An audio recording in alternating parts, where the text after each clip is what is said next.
Hello everyone, I am Gaurav and you are watching my YouTube channel physics Pathshala. तो भाई आज का जो टॉपिक है it is for class 11। The chapter name is work, energy and power. तो last video lecture में हमने work के बारे में सारी चीजें पढ़ी थी, उसकी डेफिनेशन, उसके टाइप्स, उसका फॉर्मूला, मैथमेटिकल स्केलर है या वेक्टर है, उसकी यूनिट, सारी चीजें मैंने आपको कल बता दी थी। इवन ग्राफिकल एनालिसिस भी मैंने वर्क का आपको बता दिया था। तो आज हम जो ट्राई करने वाले हैं ये है numericals on work done by variable and constant force. तो आज हम स्टार्टिंग करेंगे थोड़ी इजी न्यूमेरिकल से, इसके बाद हम फिर टफ टफ टफ और बहुत टफ न्यूमेरिकल्स की ओर चलेंगे जो कॉम्पिटिशंस में पूछे जाते हैं। तो भाई चलिए स्टार्ट करते हैं विद वेरी फर्स्ट न्यूमेरिकल। पहले हम करेंगे कांस्टेंट फोर्स से वर्क निकालना, फिर हम करेंगे वेरिएबल फोर्स से कैसे वर्क निकाला जाता है। ठीक है भाई, चलिए देखते हैं। न्यूमेरिकल नंबर फर्स्ट लिखते हैं। इससे पहले कांस्टेंट फोर्स से जो वर्क का फॉर्मूला है वो मैं आपको बता दूं, F vector dot S vector. अगर आपको फोर्स और डिस्प्लेसमेंट वेक्टर फॉर्म में दे रखे हैं तो आपको यूज करना है F vector dot S vector, और अगर उनके वैल्यूज दे रखी हैं तो फिर आपको यूज करना है W is equal to F S cos theta. Clear होगी बात? तो भाई इस तरह से अपने पास दो फॉर्मूले, इन्हीं का हम यूज करेंगे वर्क निकालने में। तो आपको बस ध्यान से देखनी है सारी बातें, किस तरह से हम न्यूमेरिकल्स ट्राई कर रहे हैं इसके। अब हम बात कर लेते हैं फर्स्ट क्वेश्चन की। एक बॉडी है अपने पास,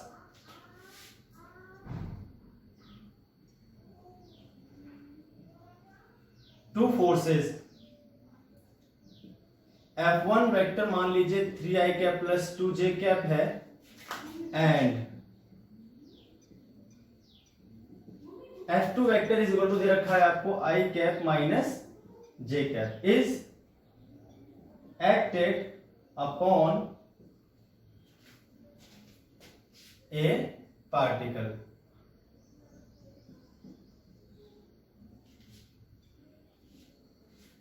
which moves from point 1, 0 to 2, 2 under the action of these force. Under the action of these force, find work done on particle. चलिए भाई कर लेते हैं इसका सॉल्यूशन फटाफट।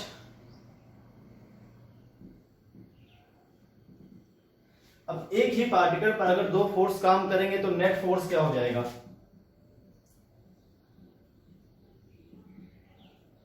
तो F net is equal to आ जाएगा F1 vector plus F2 vector. तो F नेट वेक्टर आपका आ गया F1 vector plus F2 vector, दोनों फोर्सेस का हम सम कर देंगे।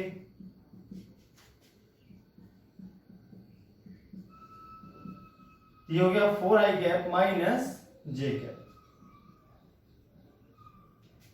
ये आ गया आपके पास F नेट वेक्टर। ठीक है, अब हम बात कर लेते हैं डिस्प्लेसमेंट की।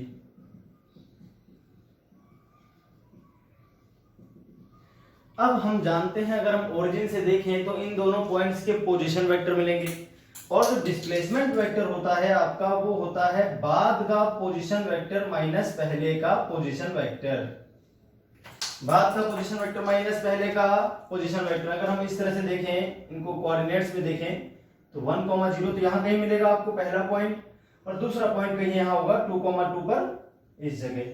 तो पार्टिकल आपका इस तरह से मूव करता है। ये है पार्टिकल का डिस्प्लेसमेंट S वेक्टर, तो 2, 2। अब अगर इनके पोजीशन वेक्टर देखे जाए तो पहला जो पोजीशन वेक्टर होगा जो ओरिजिन से मिलाता है, तो पहला पोजीशन वेक्टर आपका हो जाएगा R1 वेक्टर, और दूसरा पोजीशन वेक्टर आपके पास ये रहेगा जिसका नाम हो जाएगा R2 वेक्टर, और ये हो गया आपके पास R1 वेक्टर। तो इस तरह से फिगर भी आपको मैंने बना दिया, इस तरह से फिगर बनेगा इसका। R2 वेक्टर क्या हो जाएगा, R2 वेक्टर होता है, जैसे दोनों पॉइंट्स लिखे हैं तो पहले वाले कोऑर्डिनेट में आई कैप लगाना होता है, दूसरे में जे कैप, दोनों का सम कर देंगे विद साइन। तो R2 आपके पास आ जाएगा 2i cap plus 2j cap. पहला पॉइंट क्या था, इसमें 1, 0 है, तो 1 में तो i कैप का मल्टीप्लाई करना है, 0 में j कैप का, तो 0 आ जाएगा, खत्म। तो अभी क्या हो जाएगा अपने पास, 2i cap minus i cap करेंगे तो कितना बचेगा, i कैप और प्लस 2j कैप। ये हो गया आपके पास s वेक्टर। अब हम जानते हैं जो फोर्स का फॉर्मूला होता है वो क्या होता है, F dot s vector. Now work done is equal to क्या होता है,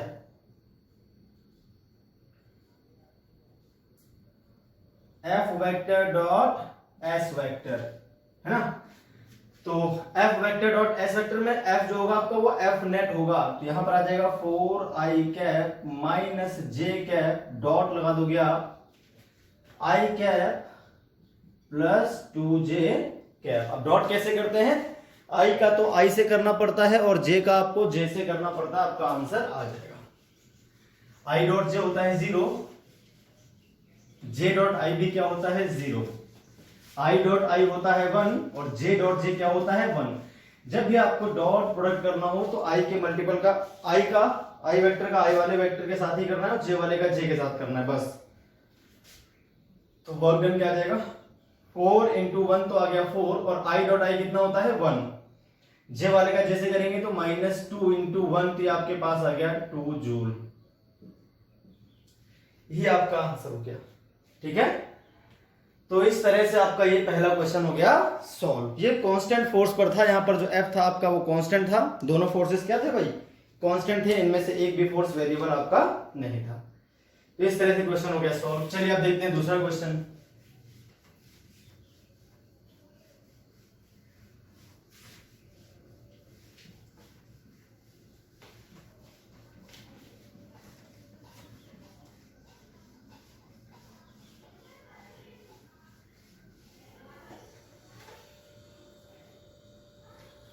दूसरे क्वेश्चन में क्या है आपके पास,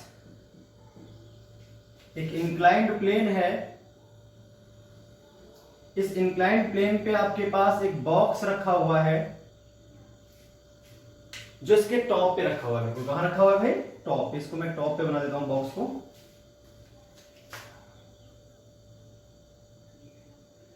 और ये जो डिस्टेंस दे रखी है आपको, ये दे रखी है 30 मीटर। यहां जो एंगल दे रखा है आपको, ये दे रखा है 37 डिग्री, ठीक है। बस एक ही हाइट बहुत है देने, इससे काम हो जाएगा अपना। अभी जो मास है आपके पास, मान लीजिए मास आपको दे रखा है 2 kg का, और जो कोएफिशिएंट ऑफ फ्रिक्शन है ये आपको दे रखा है 0.5। क्या दे रखा है भाई, 0.5। ज्यादा हो जाएगा, थोड़ा कम लेते हैं इसको, 0.2 कर लेते हैं। म्यू दे रखा है आपको 0.2, 2 kg का ब्लॉक है, 30 मीटर इस इंक्लाइंड सरफेस की हाइट है। Find work done.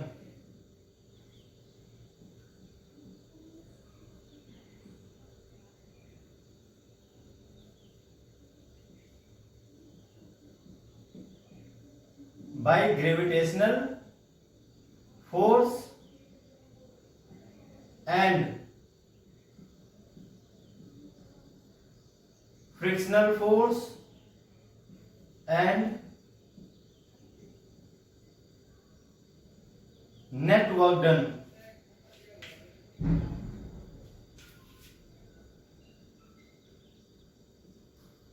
On block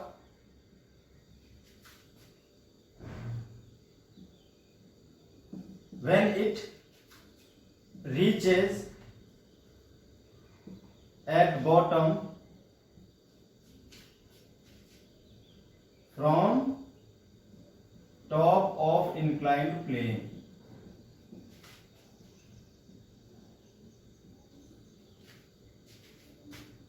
यहां पे when की जगह if लिख लेते हैं ना, ज्यादा बढ़िया। एक ब्लॉक है आपके पास 2 kg का, ये टॉप से बॉटम तक आएगा, तो आपको पता करना है एक तो ग्रेविटेशनल फोर्स की वजह से कितना वर्क हुआ, एक आपको पता करना है फ्रिक्शनल फोर्स की वजह से कितना वर्क हुआ, और एक आपको पता करना है टोटल वर्क कितना हुआ, मतलब इन दोनों का सम, दोनों वर्क निकाल उनका सम कर देंगे। ब्लॉक जब आपका टॉप से बॉटम तक आता है, इंक्लाइन सरफेस जिसकी हाइट दे रखी है 30 मीटर और जिसका एंगल दे रखा है आपको 37 डिग्री। तो क्वेश्चन आपको समझ आ गया? ये तो हो गया भाई आपके पास क्वेश्चन। अब देखते हैं सॉल्यूशन कैसे करना है इसका।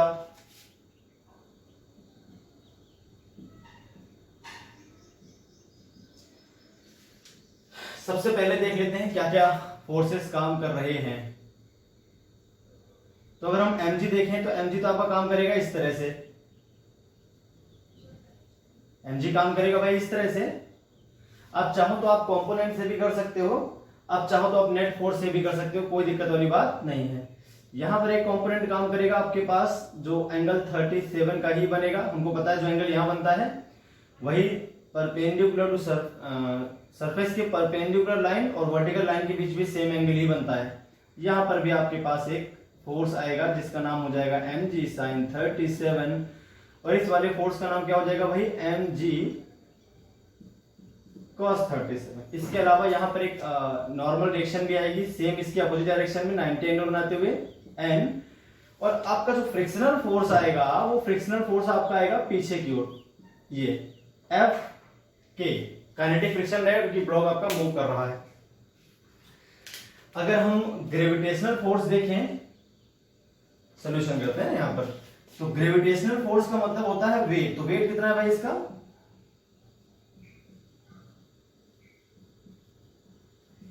m क्या है 2 इंटू g क्या है 10, तो ये आ गया आपके पास 20 न्यूटन। अब देखते हैं फ्रिक्शनल फोर्स क्या है। तो भाई फ्रिक्शनल फोर्स क्या हो जाएगा, F के किसके बराबर आएगा, म्यू इंटू n। तो म्यू कितना है 0.2, n क्या हो जाएगा, n हो जाएगा mg cos 37 के एक पोल यहां से देखें तो,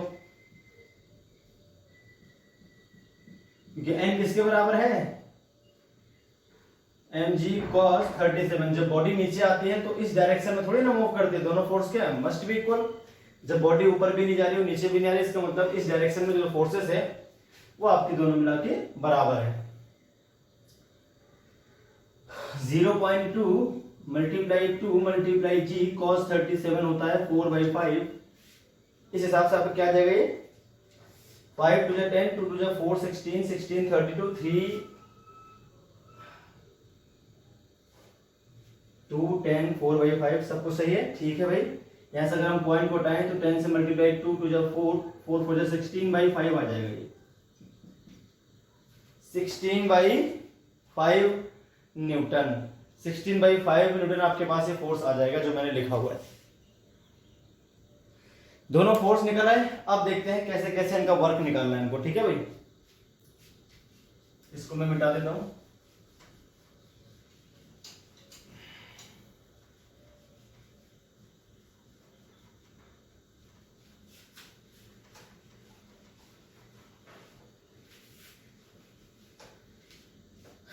ग्रेविटेशन फोर्स के हमने कंपोनेंट कर लिए, तो आप अलग अलग कंपोनेंट का वर्क निकाल के ऐड करोगे तब भी इसका नेट जो mg का वर्क है वो निकल आएगा, या फिर सीधे आप mg से करोगे तब भी आपका आंसर आ जाएगा। अब पहले ये बताओ डिस्प्लेसमेंट कितना आएगा। डिस्प्लेसमेंट आपका ये है ना, डिस्प्लेसमेंट देख लेते हैं कितना है।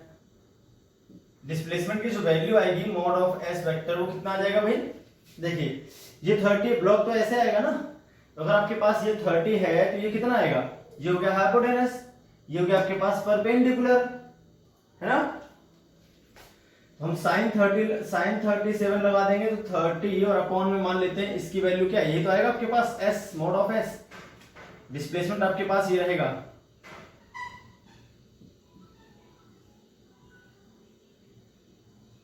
ये है आपका डिस्प्लेसमेंट इतना, तो इसको मान लिया मॉड ऑफ s। तो मॉड ऑफ s कितना आ जाएगा भाई 30 डिवाइडेड बाई sin 37। sin 37 की वैल्यू होती है 3/5, ये आपके पास आ जाएगा 50। तो डिस्प्लेसमेंट आपके पास आ गया 50 मीटर का।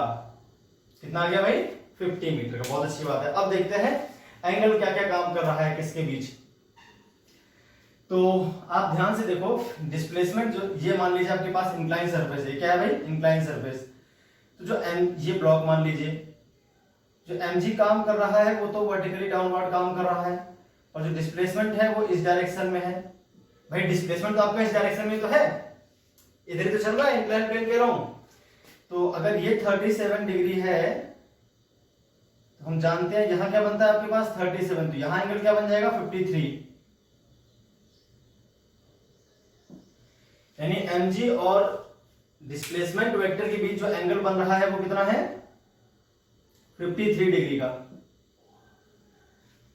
फॉर्मूला क्या होता है फोर्स वर्क का, F वैल्यू ऑफ फोर्स, तो 20 न्यूटन है। ग्रेविटेशन फोर्स की बात करें तो हम पहले बात करेंगे number first, work done by gravitation force. Work done by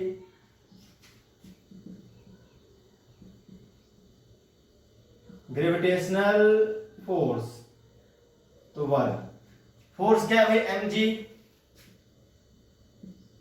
multiply displacement को हमने s मान लिया है, मल्टीप्लाई इनके बीच का एंगल हमने मान लिया, माना क्या भाई दे रखा है 53 आएगा। ये 37 है तो यहां जो एंगल बनेगा वही तो डिस्प्लेसमेंट आपका ऐसा है और mg ऐसे काम कर रहा है, तो एंगल यहां बनेगा वही तो अपना होगा फोर्स और डिस्प्लेसमेंट के बीच का एंगल, तो cos 53 हो जाएगा। तो mg कितना है 20, s कितना है 50 मल्टीप्लाई cos 53 होता है 3/5, cos 53 कितना होता है 3/5। फ्रिक्शनल फोर्स की वैल्यू आपको पहले से पता है, देख लेना ध्यान से, ठीक है। ये कितना हो जाएगा आपके पास 10 to 600 जूल, कितना जाएगा भाई 600 जूल। 5 10 जा 50 हो गया, 10 200 मल्टीप्लाई 3 करूंगा 600 जूल आंसर आ गया। बहुत अच्छी बात है भाई, और पॉजिटिव आएगा, कैसा आएगा पॉजिटिव। चलिए अब बात कर लेते हैं किसकी, work done by gravitational force, वो भी देख लेते हैं क्या आएगा। ग्रेविटेशन फोर्स की वैल्यू आपको नीचे दे रखी है 16.5 न्यूटन, ठीक, 16/5 न्यूटन, पॉइंट नहीं। अब हम बात कर लेते हैं वर्क डन बाय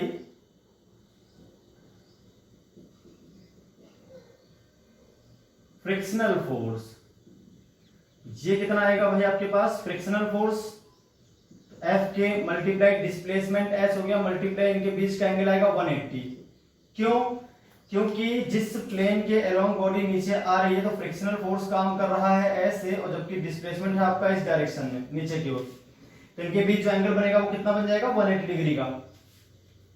और cos 180 की वैल्यू -1, 180 भाई अपोजिट तो काम कर रहा है, फ्रिक्शन तो हमेशा डिस्प्लेसमेंट के अपोजिट ही काम करेगा अगर एक ही बॉडी है तो F की कितना आपके पास 16/5 था, अभी निकाला था मैंने, और डिस्प्लेसमेंट आपके पास 50 था, मल्टीप्लाई cos 180 -1 हो गया, तो ये आ गया आपके पास 160 न्यूटन जूल, न्यूटन में 160 जूल आपके पास आ गया work done by friction.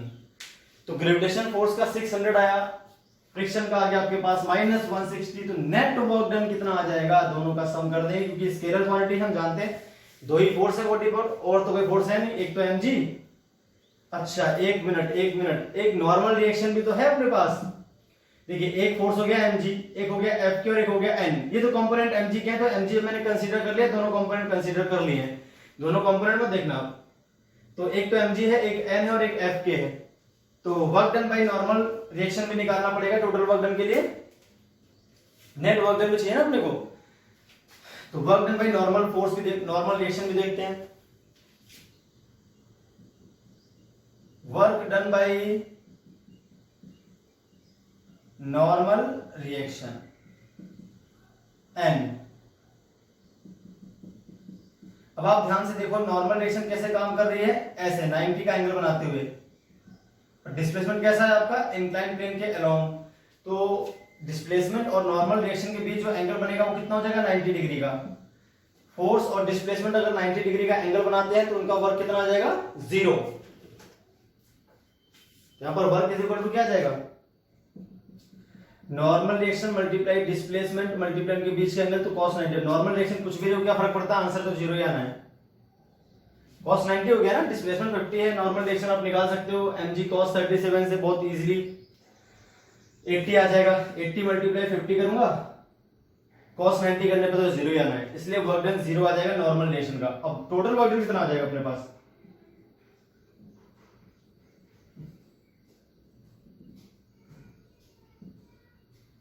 Work done by gravitation force, work done by frictional force plus work done by normal reaction, तीनों को विद साइन ऐड करते हैं। 600 माइनस 160 प्लस 0, आंसर क्या आ जाएगा 440 न्यूटन, सॉरी न्यूटन नहीं जूल, गलती से लिख गया मुझसे, जूल आंसर हो गया।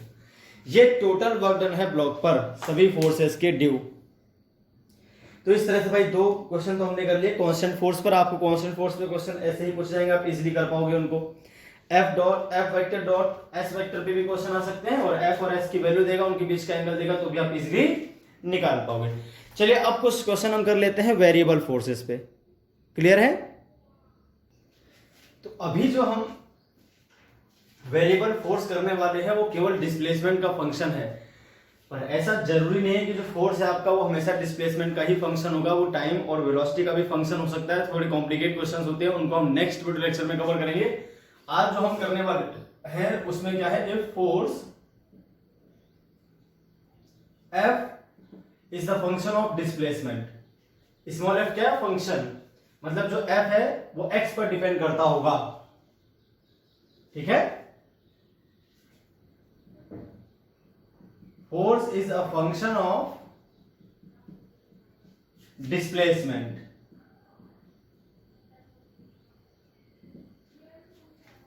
तो आज हम जब फोर्स फंक्शन है डिस्प्लेसमेंट का वाले क्वेश्चंस करते हैं, फिर टाइम और वेलोसिटी का जो फंक्शन होगा उसको नेक्स्ट वीडियो लेक्चर में हम कवर करेंगे। चलिए भाई, तो जो फोर्स है आपका वो डिस्प्लेसमेंट का फंक्शन है, इसमें क्वेश्चंस किस तरह से बनते हैं वो देख लीजिए। यहां पर जो वर्क का फॉर्मूला होता है वो होता है आपका integration of F vector dot D X vector, या फिर F vector dot D S vector भी हो सकता है, ठीक है। इस तरह से F vector dot D Y vector plus F vector dot D Z vector, X Y Z तीनों पे चल सकता है ये। तो पहले हम एक लाइन पे करेंगे, मतलब एक एक्सिस के लॉन्ग करेंगे, फिर हम प्लेन में भी करेंगे, फिर हम 3D में भी क्वेश्चंस ट्राई कर लेंगे, ठीक है। ये फॉर्मूला आपके पास जो मैंने लिख दिया, पर लिमिट्स भी आपको दे रखी होंगी, लिमिट्स भी आपको लगानी है। चलिए मैं न्यूमेरिकल्स करूंगा तो ही आपको बात बढ़िया तरह से समझ में आएगी। तो एक बार मैं न्यूमेरिकल आपके लिख देता हूं। फोर्स जो है किसी बॉडी पर वो है 10 रूट एक्स प्लस 2 न्यूटन का। ये फोर्स है किसी बॉडी पर 10 रूट एक्स प्लस 2 न्यूटन का फोर्स काम कर रहा है किसी बॉडी पर। Find work done in moving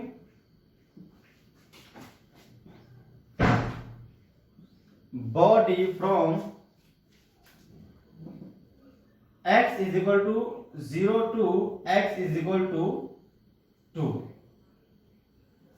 ठीक है भाई। किसी बॉडी पर जो फोर्स काम कर रहा है वो है 10 रूट एक्स प्लस 2 न्यूटन का। उस बॉडी को आपको मूव करवाना है x बराबर 0 से x बराबर 2 तक, आपको वर्क डन निकालना है। क्लियर होगी बात। चलिए देखते हैं सॉल्यूशन कैसे करना है इसका। सॉल्यूशन में मैंने आपको फॉर्मूला क्या बताया था भाई, फॉर्मूला बताया आपको कि वर्क डन का जो फॉर्मूला होता है वो होता है इंटीग्रेशन ऑफ, अब देखिए यहां पर दवाई की तो बात हुई नहीं है, तो सिर्फ F vector dot D X vector करेंगे अपन, ठीक है। F vector dot D X vector हम यहां करेंगे। अच्छा, जो फोर्स काम कर रहा है वो है अलोंग एक्स एक्सिस, ये मैं देना भूल गया हूं, ये भी देना जरूरी है, जो फोर्स किस डायरेक्शन में काम कर रहा है। तो जो फोर्स है आपका इतना न्यूटन काम कर रहा है, और किसके अलोंग काम कर रहा है, अलोंग एक्स एक्सिस काम कर रहा है। Is applied on a body, पूरे क्वेश्चन लिख देता हूं मैं। Then work done in moving that body from x is equal to 0 से x इज इक्वल टू 2। अब देखिए भाई डिस्प्लेसमेंट जो है आपका वो भी किसके अलोंग है, x के अलोंग ही तो है, x इज इक्वल टू 0 से x इज इक्वल टू 2, है ना। और जो आपके पास फोर्स दे रखा है वो 10 रूट एक्स प्लस 2 न्यूटन का दे ही रखा है। चलिए देखते हैं क्या हो जाएगा। तो 10 root X plus 2 into D X F dot D X करूंगा तो कॉस थीटा भी आएगा साथ में ना, मैं आगे लिख देता हूं F D x cos theta, इस तरह से आएगा पूरा जो अपने पास फॉर्मूला है। एफ की वैल्यू पुट कर दी, डी एक्स भी पुट कर दिया, थीटा हो जाएगा यहाँ पर 0। क्यों? क्योंकि फोर्स भी आपका एक्स के अलोंग काम कर रहा है, डिस्प्लेसमेंट भी आपका एक्स के अलोंग ही है, दोनों के बीच जो एंगल बनेगा वो 0 डिग्री का बन जाएगा। अब लिमिट देखिए, x की वैल्यू 0 है स्टार्टिंग में, 2 है बाद में, तो x की वैल्यू 0 है स्टार्टिंग में, 2 है बाद में, 0 है स्टार्टिंग में, 2 है बाद में, इस तरह से। ठीक है, tan रूट x, तो tan आ जाएगा tan रूट x dx का integration from 0 to 2 plus 2 into dx 0 to 2। अगर दो फंक्शन आपके प्लस में हो, दो टर्म्स है, दोनों टर्म्स का अलग अलग इंटीग्रेशन हो जाता है। इंटीग्रेशन का रूल है ये, अगर बीच में प्लस या माइनस दे रखा है तो dx और इसका मल्टीप्लाई पहले इसमें, dx और इसका मल्टीप्लाई फिर 2 में कर देंगे। तो भाई आपके पास आंसर क्या आ जाएगा, tan तो आ जाएगा बाहर, रूट x का इंटीग्रेशन करते हैं, रूट x को बोलते हैं x raise to the power 1/2, 0 से 2 और dx यहां पर लिखा हुआ है 2 आ जाएगा बाहर, dx का इंटीग्रेशन करना है 0 to 2 और आपका आंसर आपके पास आ जाएगा। तो इस तरह से आपको सॉल्व करना है क्वेश्चन। इंटीग्रेशन अगर आपको आता है तो बहुत इजीली आप इसे सॉल्व कर सकते हो। कितना आ जाएगा आंसर इसका, 10 और x की जो पावर है वो 1 बढ़ जाएगी तो 1/2 प्लस 1 हो जाएगी और अपॉन में वही आ जाएगा, तो 1/2 प्लस 1। इंटीग्रेशन का फॉर्मूला होता है पावर जो भी है उसमें एक पावर ऐड करनी है और जो आएगा उसको डिवाइड कर देना है, ये भी हट जाता है और dx भी आपका हट जाता है। अगर आपको इंटीग्रेशन नहीं आता तो पहले आप इंटीग्रेशन का वीडियो लेक्चर देख लें। तो dx का इंटीग्रेशन क्या आ जाएगा भाई, सीधे सीधे x, लिमिट क्या है 0 से 2, यहां पर भी लिमिट क्या थी 0 से 2। चलिए आगे देखते हैं सॉल्व कैसे करेंगे इसको पूरा।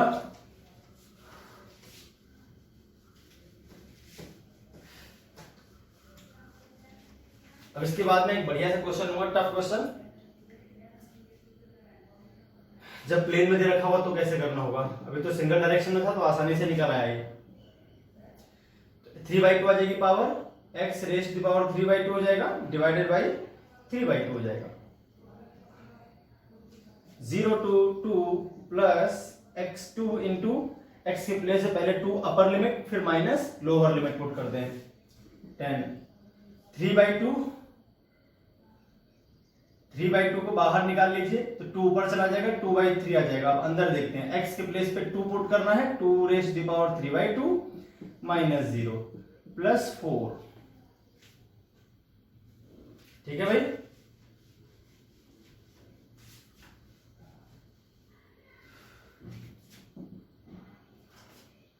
ये आपके पास हो गया 20/3 multiply 2 raise to the power 3/2 का मतलब होता है √2 का क्यूब।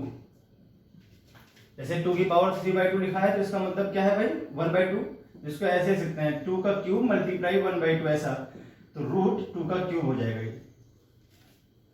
ठीक है,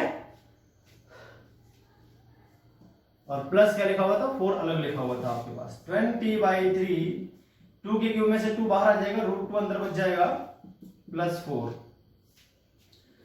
ठीक है, तो ये जाएगा आपके पास 40 मल्टीप्लाई 1.4, 2 और 20 का मल्टीप्लाई 40 और √2 की वैल्यू होती है 1.414 और प्लस 4। अब इसको आप सॉल्व कर लोगे, आपका आंसर आ जाएगा। ठीक है भाई, अब इसके बाद में कैलकुलेशन नहीं कर रहा, आप खुद ट्राई कर लोगे तो ये आपका आंसर आ जाएगा जूल में। कैलकुलेशन खुद ही कर सकते हो आप इजीली, तो कर लेना अपने आप, आंसर आ जाएगा आपके पास।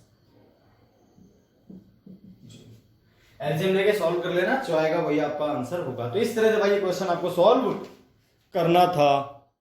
तो भैया अब जो हम क्वेश्चन करने वाले हैं, क्वेश्चन आपका बहुत बढ़िया है, आप एक बार ध्यान से सुने और समझे क्वेश्चन क्या है आपका। ये क्वेश्चन आपका अच्छे लेवल का है, इसको ध्यान से समझना पड़ेगा। A body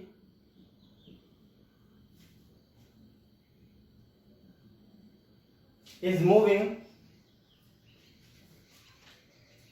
a body moves from point O जो कि है 0,0 to point B 2,0 and then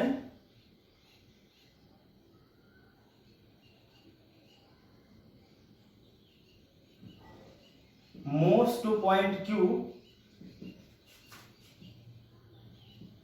2,2 and then returns back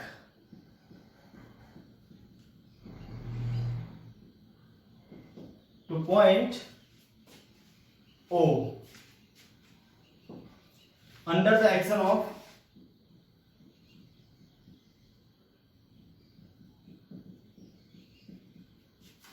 force F vector is equal to 3x square plus y I cap plus 2xy j cap. ठीक है, then find work done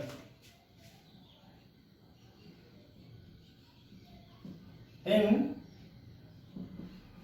moving body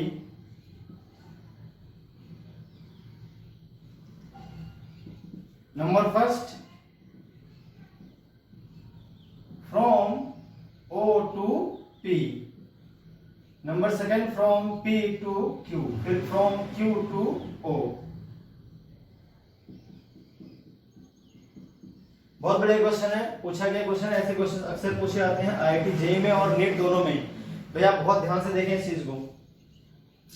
आपके पास एक particle था, पहले मान लीजिए particle यहां पर था और वो पॉइंट था 0,0, उस पॉइंट का नाम था O, ठीक है। फिर पार्टिकल आपका इधर चलता हुआ आया, कहां पर 2,0 पर, तो यहां पर एक पॉइंट पार्टिकल इस जगह पर आ गया और इस पॉइंट का नाम क्या है P और कोऑर्डिनेट इसके इधर रखे हैं 2,0। तो पार्टिकल पहले चला यहां से लेकर यहां तक, जैसे मैंने एरो भी बना दी, एरो में किसी और कलर से बना देता हूं। तो पहला डिस्प्लेसमेंट तो आपके पास ये हो गया। फिर पार्टिकल गया 2,2 पर, कहां गया भाई 2,2, तो 2,2 तो बिल्कुल सीधे में मिलेगा सामने यहाँ कहीं।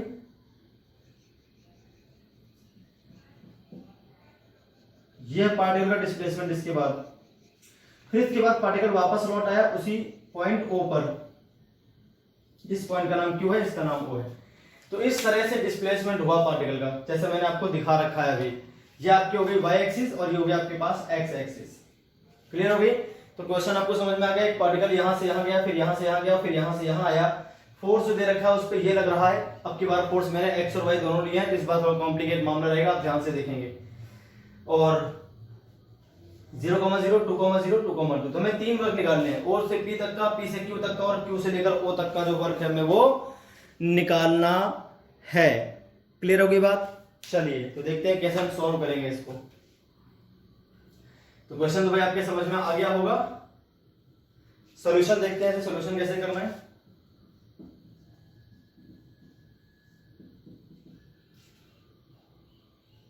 एफ वेक्टर दे रखा है आपको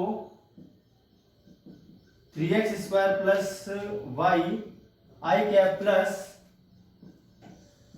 2xy j कैप।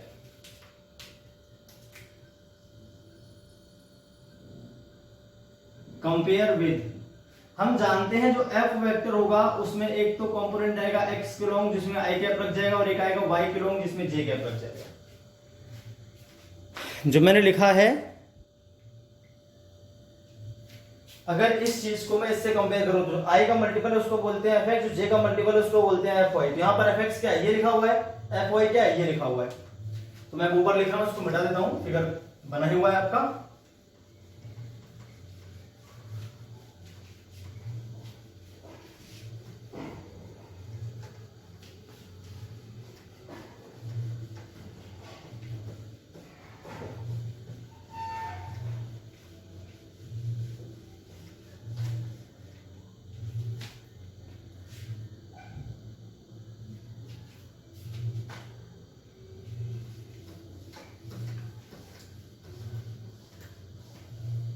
अब देखिए भाई क्या करना है आगे।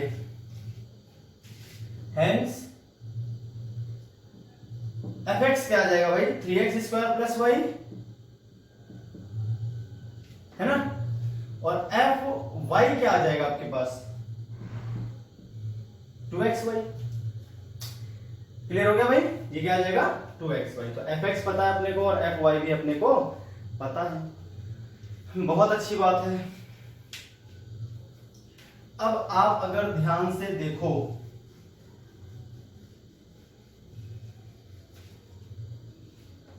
तो O से लेकर P तक नंबर फर्स्ट, इस क्वेश्चन को थोड़ा ध्यान से आपको समझना पड़ेगा, थोड़ा आसान इतना है नहीं। अब आप देखो O से लेकर P तक, क्या y की वैल्यू फिक्स रही है? इस लाइन पे y तो ना कम हुआ है ना बढ़ा है भाई, y तो फिक्स है ना। तो 0,0 ये 2,0 हो गया आपके पास, यहां से लेकर यहां तक का जो डिस्प्लेसमेंट है वो केवल x के लॉन्ग है। तो y वाला जो कंपोनेंट है फोर्स का वो तो वर्क करेगा ही नहीं, क्योंकि 90 बनेगा।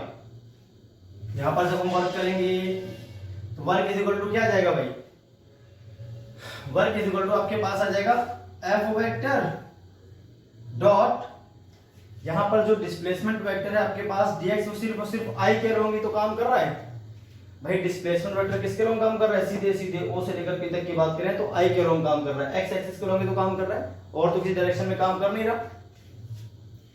तो चूंकि डिस्प्लेसमेंट आपका किसके लॉन्ग है? x के लॉन्ग, तो इस वाले कंपोनेंट का जो वर्क आएगा वो तो 0, क्योंकि ये तो y के लॉन्ग काम कर रहा है। डिस्प्लेसमेंट x के लॉन्ग है, Fy ऊपर काम करेगा, 90 एंगल बनेगा, इसका तो वर्क 0 हो जाएगा, केवल इसका वर्क निकलेगा आपका, इस वाले का ही वर्क आपका निकलेगा। तो Fx dx, ठीक है, और Fy, अब चूंकि डिस्प्लेसमेंट dx के अलोंग ही तो है, यहां पर जो कंपोनेंट आएगा Fy के अलोंग वो कितना आ जाएगा भाई? 0 आ जाएगा। कितना आ जाएगा? 0, क्योंकि डिस्प्लेसमेंट आपका y के अलोंग है ही नहीं। या फिर इसको आप इस तरह से भी समझ सकते हो, जो F vector dot ds vector अपने पास फॉर्मूला होता है। तो F वेक्टर की बात करूंगा तो F वेक्टर क्या हो जाएगा भाई अपने पास? 3x square plus y i cap plus 2xy j cap, और जो आपके पास डिस्प्लेसमेंट है वो देखिए आप ध्यान से सिर्फ x के लॉन्ग है, छोटा सा डिस्प्लेसमेंट, यहाँ पर आप dx मान सकते हो, जिसके लिए फोर्स को कांस्टेंट माना जा सकता है। तो यहाँ पे ds वेक्टर किसके बराबर है? dx i कैप, क्योंकि O से लेकर P तक x के लॉन्ग मूव कर रहा है।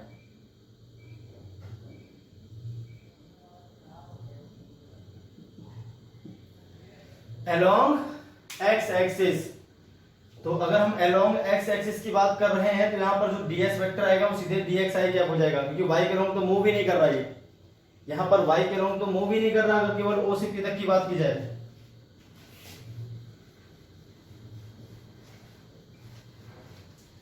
तो x के लॉन्ग मूव कर रहा है तो आपको सिर्फ dx लिखना है और उसमें i कैप लगा देना है। डिस्प्लेसमेंट वेक्टर जो था वो सिर्फ क्या था यहाँ पर? dx i कैप, y के लॉन्ग मूव भी नहीं किया था, तो ds के प्लेस पे dx i कैप लिख दिया मैंने, ठीक है। i कैप का i कैप से मल्टीप्लाई करूंगा तो 1 आ जाएगा, और i कैप का j कैप से करूंगा तो 0 आ जाएगा। अब आप ध्यान से देखना, पूरी बात समझनी है आपको, लिमिट बाद में लगा लेंगे, ठीक है। लिमिट में आपको बताऊंगा लिमिट किसकी लगानी है आपको। 0,0 2,0 पॉइंट आपको दे रखे हैं, उनकी लिमिट बाद में लगा लूंगा, तो लिमिट को हम बाद में लगा लेंगे फाइनली। ये चाहो तो आप लिख सकते हो 0,0 से 2,0, है ना, ये लिमिट चलने देना बार बार, मेरे पास जगह नहीं है, पर बाद में लिख दूंगा लिमिट। अब देखिए वर्क कितना आ जाएगा आपके पास, यहां से वर्क आ जाएगा i का i से मल्टीप्लाई करूंगा तो ये आ जाएगा आपके पास 3x square plus y into dx integration 0,0 से 2,0। j का i से मल्टीप्लाई करूंगा तो 0 हो जाएगा, यहां पर आ जाएगा 0 भाई। dx दिस मल्टीप्लाई dx और j डॉट i करते 0 हो जाएगा, तो इसका ये वाला कंपोनेंट तो 0 आंसर देगा भाई। मैं कह रहा था कि जो y वाला फोर्स है उसका आंसर 0 है, क्योंकि हम x की तरफ मूव कर रहे हैं, सिर्फ इसी का आंसर निकलेगा। तो मैं डायरेक्ट भी ले सकता था इसको fx dx, ठीक है, या फिर आप इस तरह से करना चाहो तो इस तरह से भी सीख सकते हो, बात वही है। तो वर्क का फॉर्मूला, अब वर्क कितना आ जाएगा यहां से। अब एक प्रॉब्लम है, क्योंकि y का इंटीग्रेशन x के रिस्पेक्ट में किया नहीं जा सकता, y का इंटीग्रेशन x के रिस्पेक्ट में किया नहीं जा सकता, ठीक है। तो भाई किस तरह सॉल्व करेंगे। अब क्या प्रॉब्लम आ गई इसमें कि y की वैल्यू या तो मुझे x के टर्म्स में पता हो या y की वैल्यू पता हो, तभी हम सॉल्व कर सकते हैं। अब आप देखो O से लेकर P तक जो y की वैल्यू है वो क्या है, फिक्स्ड है। जीरो यहाँ पर भी थी, जीरो यहाँ पर भी, किसी भी पॉइंट पे निकालोगे तो y की वैल्यू जीरो आ रही है, मतलब o से लेकर p तक y आपका कांस्टेंट है, कितना है, जीरो।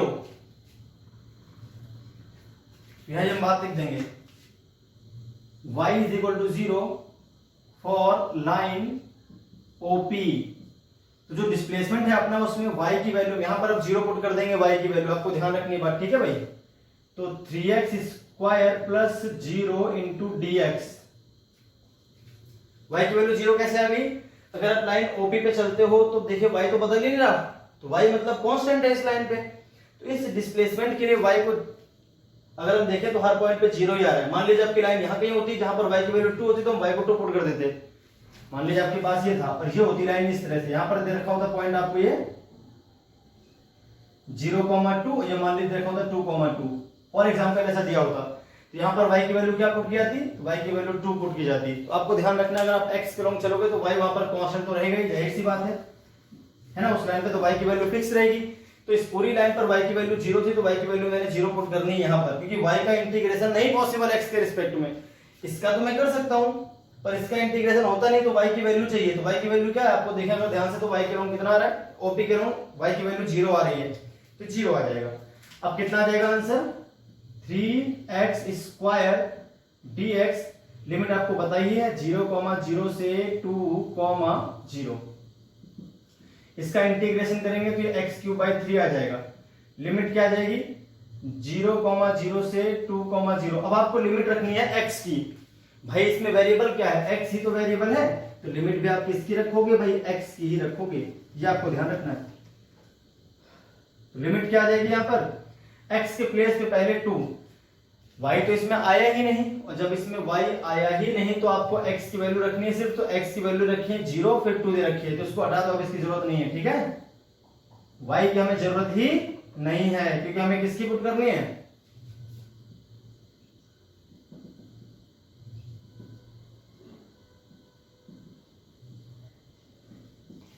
लिमिट्स केवल x की रखी जाएंगी, क्यों, तो y तो इसमें है ही नहीं।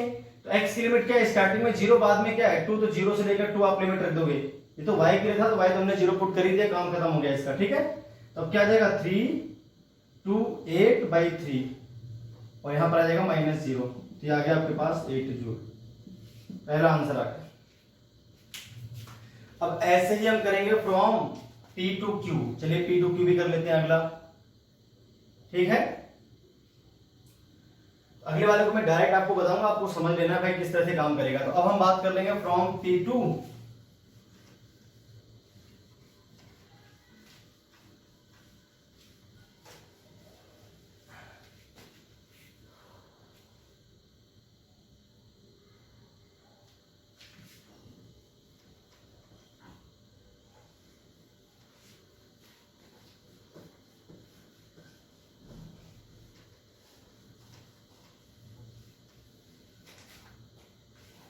From P to Q, number second करना है, ठीक है। P to Q किसके लॉन्ग है, अलोंग y एक्सिस है, ये y के लॉन्ग क्यों है भाई, क्योंकि हम जानते हैं यहां पर जो पॉइंट था वो था आपके पास 2,0, सामने जो पॉइंट दे रखा है वो है आपके पास 2,2, मतलब हम y के लॉन्ग चल रहे हैं सिर्फ। अच्छा यहाँ पर x की वैल्यू फिक्स है, x कितना है यहाँ पर, हमेशा 2 ही रहेगा, देखिए यहाँ पर भी 2 है, यहाँ पर भी 2, पूरी लाइन पर x की वैल्यू फिक्स है, कितनी है 2 है, तो इस पूरी लाइन के लिए x की वैल्यू 2 और रखनी है आपको, ये भी ध्यान रखना है। y तो बदल रहा है, y पहले 0 था बाद में 2 हो गया, मतलब y के लॉन्ग मूव कर रहे हैं पर x बदला नहीं है, x चेंज नहीं हो रहा, इसका मतलब y के लॉन्ग मूव कर रहे हैं। तो जो वर्क आएगा fx का वो तो 0 हो जाएगा। अब सिर्फ इसकी वजह से वर्क निकलेगा, जो y के लॉन्ग फोर्स काम करेगा भाई वही तो वर्क करेगा, जो x के लॉन्ग फोर्स काम करेगा, अब इस पार्टिकल पे एक फोर्स ऐसे काम कर रहा है और एक फोर्स ऐसे काम कर रहा है, ये तो 90 बनाएगा fx, और fy क्या है, इसी के लॉन्ग है, तो वर्क किसका निकलेगा, सिर्फ fy का निकलेगा, fx का तो 0 आ जाएगा क्योंकि 90 बन रहा है भाई, fx का आंसर कितना आ जाएगा 0 क्योंकि 90 बन रहा है। यहां पर जो वर्क आएगा वो सीधे सीधे किसका आएगा, fy का आएगा, fy dy करना है, दोनों सेम डायरेक्शन में काम करेंगे। fx का तो कितना आ जाएगा वर्क 0 आ जाएगा, fx को तो निकालना ही नहीं आपको इस बार। fy कितना है 2xy, चलिए देखते हैं क्या आ जाएगा। अब लिमिट भी किसकी लगानी है, सिर्फ y की लगानी है क्योंकि यहाँ पे dy लिखा हुआ है, तो लिमिट क्या जाएगी 0 से लेकर 2, 0 से लेकर 2, y की लिमिट देखना 0 से 2, fy है कितना 2xy, तो लिख देते हैं यहाँ पर 2xy, 0 से 2 और ये आ जाएगा आपके पास dy। अब एक प्रॉब्लम है, ये x वेरिएबल है, इसकी वैल्यू या तो y के टर्म्स में दी हो या फिर इसकी वैल्यू दी हो, तभी ये सॉल्व हो पाएगा। क्योंकि y के रिस्पेक्ट में सिर्फ y का ही इंटीग्रेशन पॉसिबल है, x का नहीं। ये आपको ध्यान रखना है, डिफरेंशिएशन आसान होता है, वो किसी भी वेरिएबल या किसी भी वेरिएबल के रिस्पेक्ट में हो सकता है, लेकिन इंटीग्रेशन नहीं हो सकता। अगर ऐसे लिखा है तो इसका सॉल्यूशन पॉसिबल ही नहीं है, सॉल्यूशन इसका होगा ही नहीं जब तक कि y आपका x के टर्म्स में ना दिया हो, या तो y आपका x के टर्म्स में दिया हो या फिर y की वैल्यू पता हो, तभी आप सॉल्व कर सकते हो इसको। हमें क्या करना पड़ेगा भाई, आप ध्यान से देखो, इस पूरी लाइन पर x की वैल्यू क्या थी 2, हम लिख देंगे x की वैल्यू 2। तब फोर्स क्या हो जाएगा अपने पास 2 इंटू 2 इंटू y, यहां पर आ जाएगा dy 0 से लेकर 2, तो वर्क कितना आ जाएगा 4y।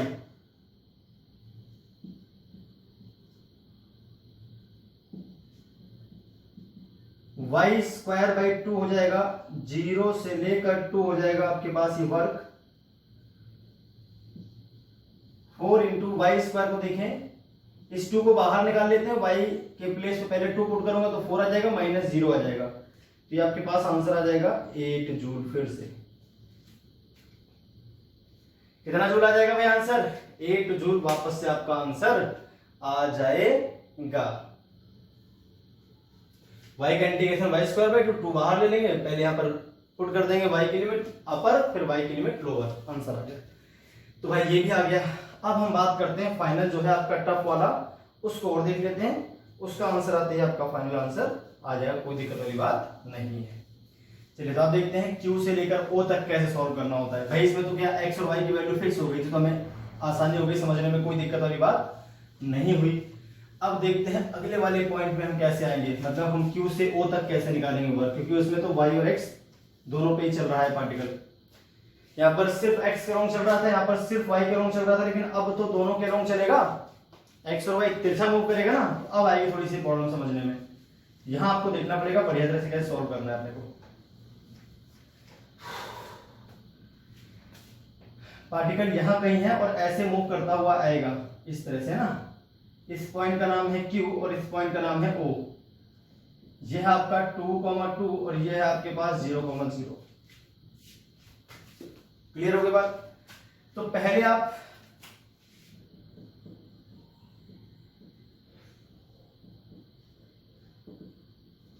Q to O कैसे निकालना है वर्क, वो भी समझ लीजिए। देखिए फोर्स तो वही काम करेंगे Fx और Fy, फोर्स तो आपके वही रहेंगे Fx और Fy, लेकिन आपको अब यहाँ पर ध्यान से देखना है क्या कि इस लाइन के लिए जो अपने पास लाइन दिख रही है तो स्ट्रेट लाइन, तो ऐसे स्ट्रेट लाइन पर इसने मूव किया था, अलोंग स्ट्रेट लाइन ही मूव कर रहा है, कर्व पे नहीं गया, पहली बात अभी ध्यान रखें। तो अलोंग स्ट्रेट लाइन ही इसने मूव किया है, तो इस लाइन के लिए पहले x और y के बीच एक रिलेशन देखते हैं। तो इस लाइन की इक्वेशन निकालने की कोशिश करते हैं, इस लाइन की इक्वेशन क्या आएगी। तो आपके पास एक स्ट्रेट लाइन दिख रही है, अगर यहां पर हम देखें 2,2 का मतलब ये 2 है और ये भी 2 है, भाई ये 2 और ये 2, तभी तो 2,2 है, तो मतलब यहां पर जो एंगल बनेगा 45 डिग्री का बनेगा। क्या बनेगा 45 डिग्री का। अब एक स्ट्रेट लाइन है जो ओरिजिन से गुजरती है, तो उसकी हम जानते हैं किसी भी स्ट्रेट लाइन की इक्वेशन होती है y = mx + c। m क्या होता है tan थीटा, जो वो स्ट्रेट लाइन जो x एक्सिस से एंगल बनाती है उसके टेंजेंट को बोलते हैं स्लोप। तो tan theta × x + c, c को बोलते हैं इंटरसेप्ट, जहां पर y पर काटती है उसको बोलते हैं c। कोई लाइन जो है आपकी मान लीजिए इस तरह से है, एक लाइन है आपके पास ऐसी, तो ये जो आता है इसको बोलते हैं c, और यहाँ जो एंगल बनता है उसको बोलते हैं थीटा। तो इस केस में तो c 0 है ना, क्योंकि ये ओरिजिन पे ही काट रही है, तो ओरिजिन पे ही काट रही है तो c तो 0 हो जाएगा, और tan आपका 45 दे रखा है, थीटा सॉरी, तो 45 × x और ये आ गया 0, यहाँ से y = आ गया आपके पास x। इस पूरी लाइन के लिए जो y है वो x के बराबर है, इन x को y के बराबर कर सकते हैं और y को x के बराबर किया जा सकता है, कोई दिक्कत वाली बात नहीं। अब देखिए यहां पर कर देंगे fx dx + fy dy, क्योंकि x और y दोनों के लॉन्ग चल रहा है, तो दोनों के आपके बार आंसर आएंगे, आपके बार किसी एक का 0 नहीं आएगा। अगर आप x के लॉन्ग चलोगे तो y वाले का 0 हो जाता फोर्स का वर्क, और y के लॉन्ग चलोगे तो वर्क डन बाई x के लॉन्ग जो फोर्स काम कर रहा है उसका 0 होता है, लेकिन आपके बार दोनों का ही 0 नहीं आएगा। यहाँ पर x की लिमिट आएंगे तो x 2 से लेकर 0 है, y भी 2 से लेकर 0 है, इस तरह से। ठीक है भाई, बहुत अच्छी बात है। अब देखते हैं कैसे करेंगे आगे। fx की वैल्यू क्या है? fx की वैल्यू थी आपके पास 3x² plus Y into dx और 2 से लेकर 0, और यहां पर fy था आपके पास 2xy dy 2 से लेकर 0। अब आपका x और y दोनों बराबर है तो इस y के प्लेस पे x पुट कर दो, क्योंकि dx के रिस्पेक्ट में करना है और y के रिस्पेक्ट में करना है तो x के प्लेस पे y पुट कर देंगे। तो 3x² प्लस x हो जाएगा ये, यहां पर कर देंगे 2 इंटू वाई इंटू वाई,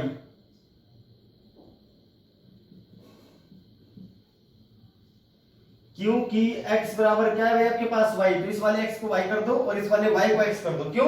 क्योंकि यहाँ पर x के रिस्पेक्ट में करना है, यहाँ पर y के रिस्पेक्ट में करना है, तो यहाँ सारा कुछ y y होना चाहिए, यहाँ सारा कुछ x x होना चाहिए। इस तरह से आपको चेंज कर लेना है हमेशा जब भी ऐसे क्वेश्चंस आपको मिलेंगे। तो जैसे मैंने यहाँ पर एक क्वेश्चन निकाली, आपको निकालनी पड़ सकती है भाई, टफ क्वेश्चन आएंगे तो ऐसे ही करना पड़ेगा। ऐसे क्वेश्चन आपके कंपटीशंस में पूछे जाते हैं।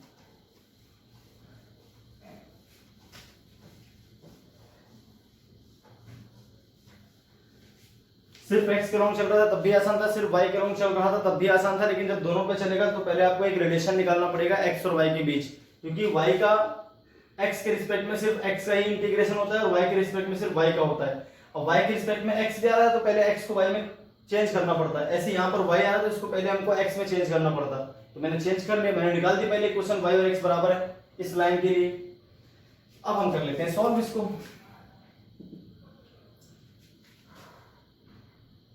थ्री एक्स स्क्वायर का इंटीग्रेशन करूंगा तो 3 इंटू एक्स क्यूब बाई 3 हो जाएगा, प्लस x का इंटीग्रेशन आएगा x स्क्वायर बाई 2, लिमिट लग जाएगी 2 से 0, प्लस यहां पर देखें 2 तो आ जाएगा बाहर, y स्क्वायर का हो जाएगा y क्यूब बाई 3, लिमिट आ जाएगी 2 से 0।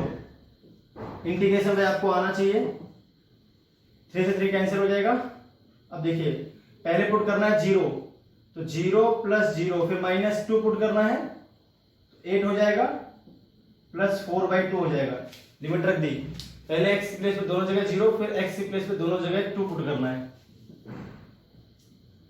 y के प्लेस पे 0 पुट करना है पहले, तो -2 पुट करना है, तो 8/3 हो जाएगा इस तरह से। तो एक कैलकुलेशन मिस्टेक हो जाए तो भैया देख लेना अपने आप। 8 2 16 4 20, अच्छा वैसे भी हो रहा है 10 ही आएगा तो डायरेक्ट, प्लस 2 इंटू -8/3 लिखा हुआ है, -10 माइनस हो जाएगा ये 8 2 16/3, तो कितना आ जाएगा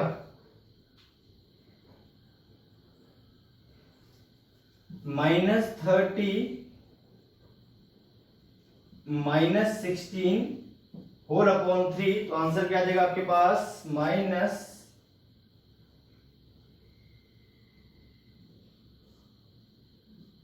जूल। अगर इसमें टोटल वर्क डन पूछेगा तो 0 नहीं लिखना है आपको।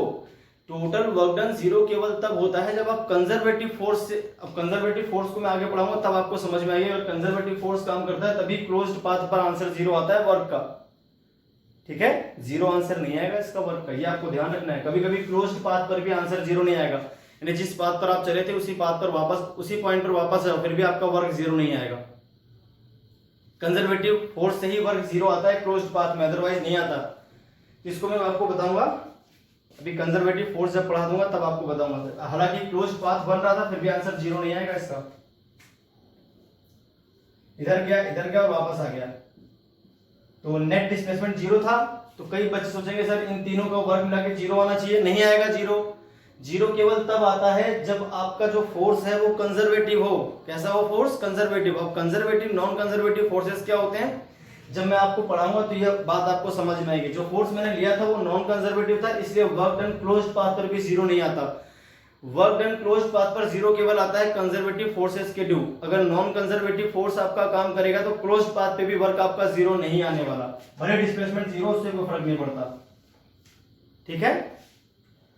तो ये हो गया भाई आपके पास पूरी बात जो मैंने आपको समझा दी। चलिए देखते हैं तो आगे क्या सिस्टम बैठेगा। अब हम एक आध क्वेश्चन कर लेते हैं ग्राफ पर भी, ये वेरिएबल पे भी हो गए, कांस्टेंट फोर्स पर भी होगा। अब एक आध क्वेश्चन कर लेते हैं ग्राफ पर फटाफट। तो ग्राफ पर क्वेश्चंस कैसे पूछे जाते हैं वो भी आप समझ लें एक बार।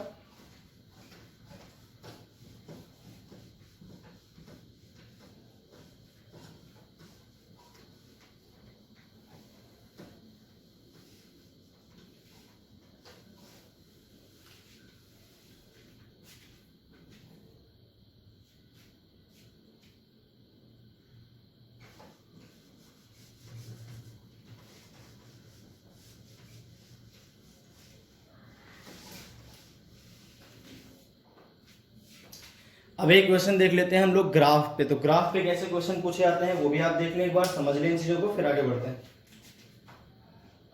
मान लीजिए आपके पास एक फोर्स डिस्प्लेसमेंट ग्राफ दे रखा है, इधर फोर्स है, इधर आपको डिस्प्लेसमेंट नापा गया है, ये मीटर में है, ये आपका न्यूटन में है, ठीक है। आपके पास जो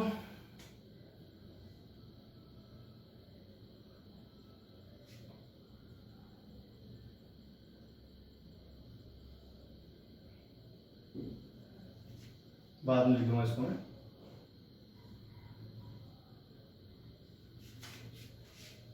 एक ही क्वेश्चन करेंगे हम लोग बढ़िया टाइप का, ज्यादा क्वेश्चन ट्राई नहीं करेंगे ग्राफ पे, एक जैसे क्वेश्चन होते हैं सारे, ठीक है भाई।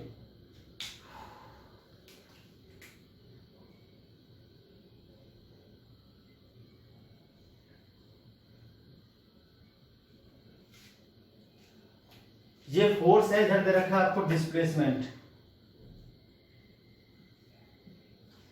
डिस्प्लेसमेंट इस तरफ है, इस तरफ फोर्स दे रखा है न्यूटन में, इस तरफ दे रखा है डिस्प्लेसमेंट मीटर में। अब देखिए यहां पर क्या वैल्यू दे रखी है, 5 न्यूटन, ठीक है। ये भी आपका 5 ही है, जो यहां पर खत्म हो रहा है 0.5 तक गया है, सामने है तीनों पॉइंट बिल्कुल एग्जैक्टली।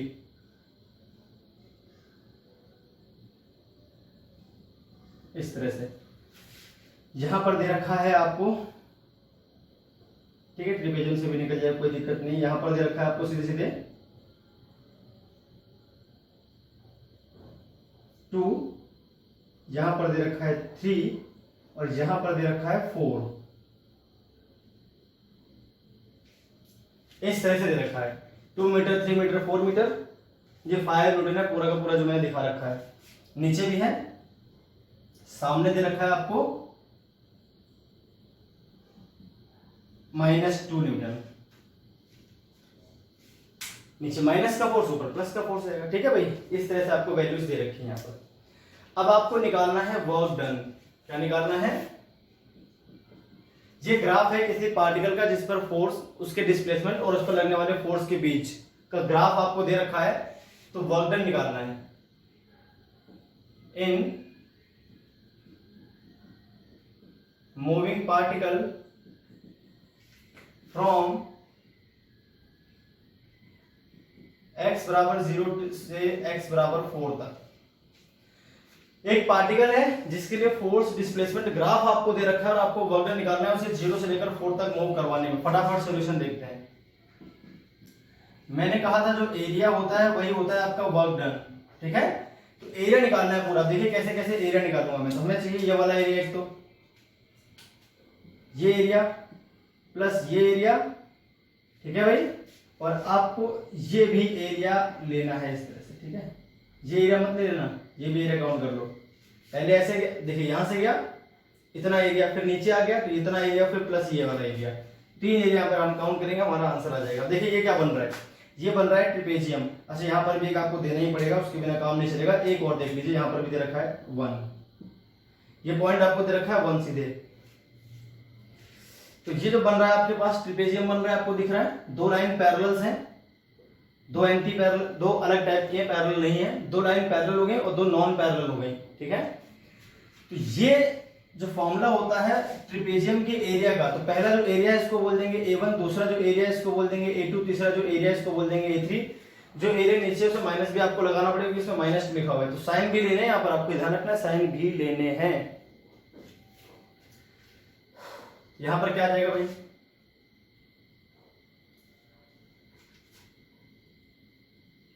अब आपके पास इसका एरिया निकालना है, तो इसके एरिया का फॉर्मूला होता है, देखिए A1 plus A2 plus A3, तीनों लेने हैं अपने को। A1 कितना आ जाएगा 1/2 सम ऑफ पैरेलल साइड, तो ये कितनी आ जाएगी भाई, देखिए ये 1 है आपके पास, ये आपको 1 दे रखा है सामने जो है, तो ये कितना हो जाएगा 2 माइनस 1, तो ये हो जाएगी, और ये कितनी है भाई 0 से लेकर 2 है, तो 2 plus 1 sum of parallel side, इसकी लेंथ कितनी आएगी 1 मीटर, जो लेंथ देखें तो कितनी आ जाएगी 1 मीटर, 2 और 1, ये 0.2 है, ये 0.1 है, इनको माइनस करूंगा तो ये लेंथ निकल आएगी, और ये पूरी लेंथ, ये पूरी लेंथ, ये 0 था ये 2 था, तो 2 ही आएगी, 2 प्लस 1 मल्टीप्लाई इनके बीच की परपेंडिकुलर डिस्टेंस, मान लीजिए आपके पास एक ट्रेपेजियम है इस तरह से, तो इन दोनों साइड्स का सम करना होता है और इनके बीच की डिस्टेंस लेनी होती है परपेंडिकुलर, डिस्टेंस आ जाएगा आपके पास, ये तो आ जाएगा आपके पास 5, ट्रेपेजियम के एरिया का फॉर्मूला आपको पता होना चाहिए, sum of parallel sides multiply distance between parallel side, और 1/2 होता है आगे। अब A2 क्या है, ट्रायंगल है, ट्रायंगल क्या होता है हाफ इंटू बेस, तो बेस तो आपके पास 3 माइनस 2 तो 1 के बराबर है ना, और ये देखिए -2 तो माइनस लगाना पड़ेगा यहाँ पर, ये ध्यान रखना आप, माइनस है ना फोर्स, तो माइनस लगाना पड़ेगा। A3 देखिए ये भी ट्रायंगल है, तो 1/2 इंटू बेस कितना है 4 माइनस 3 करूंगा तो 1 आ जाएगा, हाइट कितनी है 5, अब जो आंसर आएगा वो आपका फाइनल आंसर हो जाएगा, 2 प्लस 1 3, 3 5 जो 15/2 माइनस 1 प्लस 5/2, तो 10 माइनस 1 9 जूल आपके पास आंसर। कोई कैलकुलेशन मिस्टेक हो गया तो भैया अपने आप देख लेना, इस तरह से सॉल्व करना होता है। तो ग्राफ का एक्स एक्सिस के अंडर जो भी एरिया आएगा उसको निकाल लोगे, आपका आंसर आ जाएगा। तो भाई वीडियो लेक्चर काफी लंबा हो रहा है ऑलरेडी, तो अब जो बाकी बचे क्वेश्चंस हैं, अभी बहुत कॉम्प्लिकेटेड क्वेश्चंस पूछे जा सकते हैं वर्क पे, तो उनको मैं नेक्स्ट वीडियो लेक्चर में कवर करूंगा। आज के लिए इतना ही, फिर मिलते हैं नेक्स्ट वीडियो लेक्चर में।